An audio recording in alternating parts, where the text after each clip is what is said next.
You know, I tell people that back when I was in the 9th grade, they did aptitude tests on us, and it came back that I should be in social service. And I completely ignored it. I was going to do something else, and I did that for quite a while. But after many, many years, I had to realize that I wasn't happy.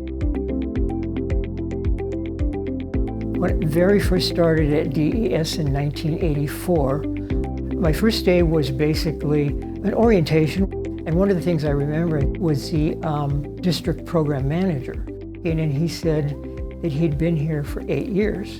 And I thought to myself, how in the world can anybody stay in one job for 8 years? And here I am 36 years later. I was in a totally different job. I had a totally different career. I was in retail. And when I moved to Arizona, I was actually a retail buyer. And I did that for a while and finally decided this isn't what I want to do. Even though it had all the perks, my heart was in social services. Even though I'd never been in it, I knew that's what I wanted to do.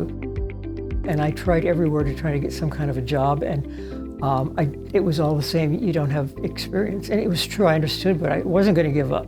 So I finally applied for a position, and I didn't get the position, but the person that interviewed me said, you know, there's something about you. How would you like to take a part-time on-call position? And I said, I'll take it. And after about a week or two, I got a call Christmas Eve, and they said, can you work tonight?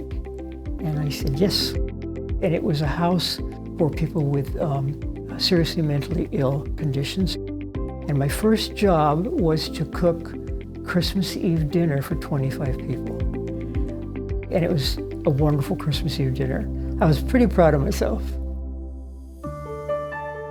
I feel that in the different positions I had with DDD, the impact it's had on me is a really good feeling. I feel that coming in contact with parents and members, I was able to give them, offer them things, offer them advice, and make a difference in what it is they're doing and what services they're getting and where they are going.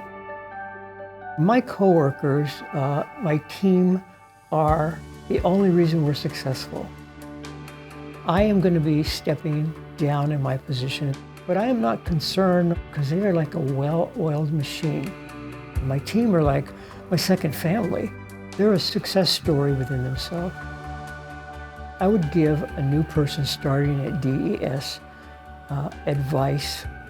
Make sure this is what you want to do. Learn what you can, learn from your supervisors, learn from others, ask questions, persevere. I had a lot of different jobs at DDD, and I learned a lot, and so can everyone else. This isn't a job for me. This was my passion. And I think that people that don't have that passion and they're just here for the paycheck are doing a disservice to themselves. Find what you love and do it.